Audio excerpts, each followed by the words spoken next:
You're dreaming. And you know what? I'm gonna bring you back to reality.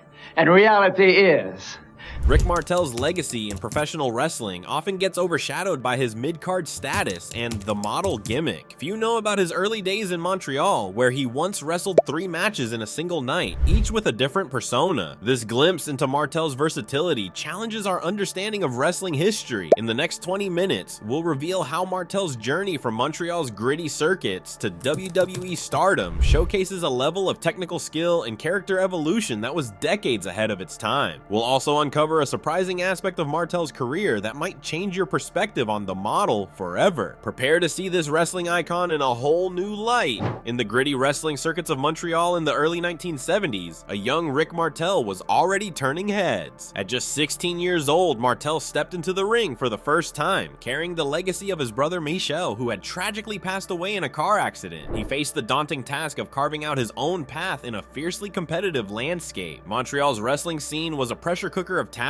The city had produced legends like Mad Dog Vachon and Edouard Carpentier, setting a high bar for newcomers. Martel encountered intense competition and skepticism from veteran wrestlers who doubted his abilities due to his age. Despite this, his technical prowess was evident from the start, a smooth blend of speed and precision that set him apart from the power-focused style prevalent at the time. Breaking free from regional fame presented a significant challenge. Martel faced a crucial decision: stay in the comfort of his home territory or venture into the wider world of territorial wrestling. He chose the latter, a move that would shape his career. Martel's decision to leave Montreal was necessary for his growth as a performer. The territories offered a chance to refine his craft against diverse opponents and styles. As he traveled, he incorporated elements from different wrestling traditions, adding showmanship to his scientific approach. This adaptability allowed him to connect with audiences across North America. Martel's first major breakthrough came in 1974 when he captured the Pacific Northwest Wrestling Heavyweight Championship. The moment was electric as Martel, the underdog newcomer, secured the victory. This title win validated his decision to leave Montreal and proved his skills translated across borders and wrestling traditions. The true testament to Martel's growing reputation came in 1975 when he won the prestigious Pacific Wrestling Federation World Heavyweight Championship at just 20 years old. This internationally recognized title, particularly esteemed in Japan, spoke volumes about his potential and the respect he had earned in a short time. Martel's success opened doors to the American wrestling landscape. As he prepared to enter this new arena, he carried with him the lessons learned in Montreal and the territories. He had proven he could adapt, evolve, and succeed in different environments. The technical skills honed in Montreal's rings and the character work developed across various territories would be put to the ultimate test on wrestling's biggest stages, where the brightest lights and toughest competition awaited.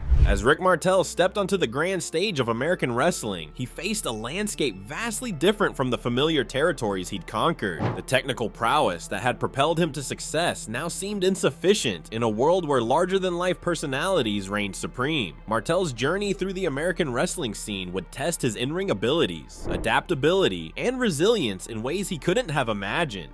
In 1986, Martel joined the American Wrestling Association, AWA, a promotion known for its rich history and legendary performers. Here, he formed an unexpected partnership with Tom Zank, a promising young wrestler from Minnesota. Despite their different backgrounds, Martel and Zank discovered an instant connection in the ring, leading to the formation of the Can-Am Connection. The team's chemistry was undeniable, blending Martel's technical finesse with Zank's raw athleticism. Their matches became showcases of high-energy performances and innovative tag team maneuvers that set them apart in the AWA's competitive landscape. As the Can-Am Connection gained momentum, they caught the attention of the World Wrestling Federation, WWF. Now what? In late 1986, Martel and Zank made the leap to the WWF, debuting spectacularly at WrestleMania 3 in 1987. The Pontiac Silverdome erupted as they dispatched Don Morocco and Bob Orton Jr. in a fast-paced, crowd-pleasing match. However, Zank's unexpected departure from the WWF left Martel at a crossroads. Faced with the prospect of starting over, Martel's adaptability once again came to the forefront. He was paired with Tito Santana to form Strike Force, a new team that allowed Martel to reinvent himself while capitalizing on his tag team expertise. Strike Force's run proved to be one of the most successful periods of Martel's career. Their victory over the Hart Foundation for the WWF Tag Team Championships in October 1987 solidified their status as a top-tier team. Martel and Santana's contrasting styles created a dynamic that resonated with fans and fellow wrestlers alike. As Strike Force's momentum began to wane, Martel found himself facing new challenges. The tag team landscape was evolving, with powerhouse duos like Demolition and the Powers of Pain dominating the division. Martel's technical style, while respected, seemed at odds with the direction of WWF's tag team wrestling. It was during this period that Martel began to reevaluate his position in the company. He realized that to survive in the ever-changing world of professional wrestling, he needed to do more than adapt. He needed to transform. As Strike Force's run came to an end, Martel stood at another crossroads. The singles division beckoned, but it was a landscape dominated by larger-than-life characters and imposing physiques. Martel understood that the key to longevity in wrestling wasn't just about in-ring skill, it was about creating a character that could capture the imagination of the audience. This realization would lead to one of the most unexpected and memorable transformations in wrestling history. As the 1980s drew to a close, Rick Martel found himself at a pivotal crossroads in his career. The tag team division was evolving, and the singles landscape seemed challenging, but Martel saw an opportunity where others might have seen defeat. His next move would redefine his career and challenge the notion of what a wrestling character could be.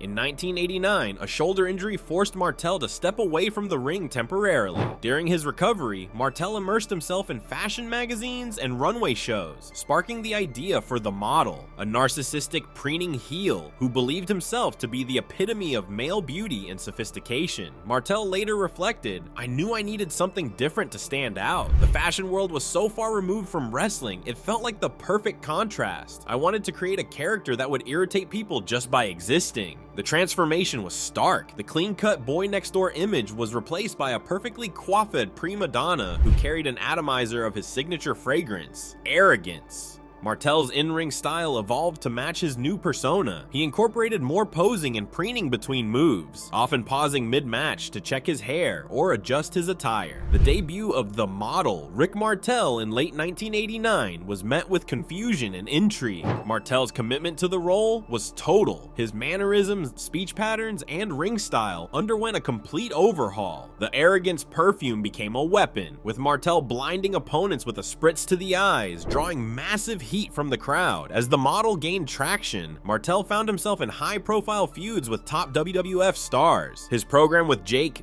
"These Neat" Roberts, culminating in a blindfold match at WrestleMania 7, showcased Martel's storytelling abilities and character commitment. The success of the Model gimmick extended beyond the ring. Martel's Pose Down challenge on the Brother Love Show became a classic moment of 1990s WWF television. As Martel struck pose after pose, the audience's jeers grew louder, demonstrating how effectively he had crafted a character that could provoke strong emotions without throwing a single punch. The true brilliance of Martel's transformation lay in its longevity. While many gimmicks quickly grew stale, the Model remained fresh for years. Martel's ability to evolve the character, finding new ways to showcase his vanity and arrogance, kept audiences invested long after the initial novelty had worn off.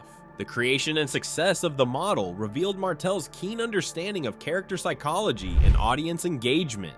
In an industry often criticized for one-dimensional characters, Martel had crafted a persona with depth, motivation, and room for growth. As Rick Martel's Model persona flourished, a peculiar dichotomy emerged in the wrestling world. While fans and fellow performers recognized the brilliance of his character work, the true impact of Martel's contribution to the industry remained largely unacknowledged. This disconnect between perception and reality would shape Martel's legacy in significant ways. Rick Martel's greatest contribution to wrestling lies in his pioneering approach to character work. At a time when wrestling personas were often one-dimensional caricatures, Martel crafted a character with depth, motivation, and room for evolution. The Model wasn't just a gimmick, it was a masterclass in long-term character development. Current WWE superstar Dolph Ziggler has cited Martel as a significant influence. Rick Martel showed us that you could be more than just a stereotype, Ziggler noted in a recent interview. He proved that a character could have layers, could evolve over time. That's something I've always tried to emulate in my own career. Martel's influence extends beyond character work. His technical prowess in the ring left an indelible mark on future generations of wrestlers. The fluidity of his movements, precision in executing holds, and ability to tell a story through his in-ring work set a standard for many aspiring wrestlers. Perhaps the most underappreciated aspect of Martel's career is his ability to reinvent himself. From a promising young talent in Montreal to a tag team specialist in the AWA and WWE, and finally to the iconic model character, Martel showed an uncanny ability to evolve with the changing landscape of professional wrestling. Wrestling historian Dave Meltzer offers this perspective. Martel was ahead of his time in many ways. His understanding of character psychology and technical skill set would have made him a major star in today's wrestling landscape. In the context of his era, he was often underutilized, but his influence on the business can't be overstated. The lasting impact of Martel's career on modern wrestling is evident in the increased emphasis on character development and long-term storytelling. The industry has moved away from simplistic good versus evil narratives, embracing more nuanced characters with evolving motivations, a shift that can be traced back to pioneers like Martel. Martel's success as the model challenged traditional notions of what a wrestling character could be. In an era dominated by muscle-bound heroes and monstrous villains, Martel proved that a character based on vanity and arrogance could be just as compelling. This opened the door for a wider range of character types in professional wrestling, enriching the storytelling potential of the medium.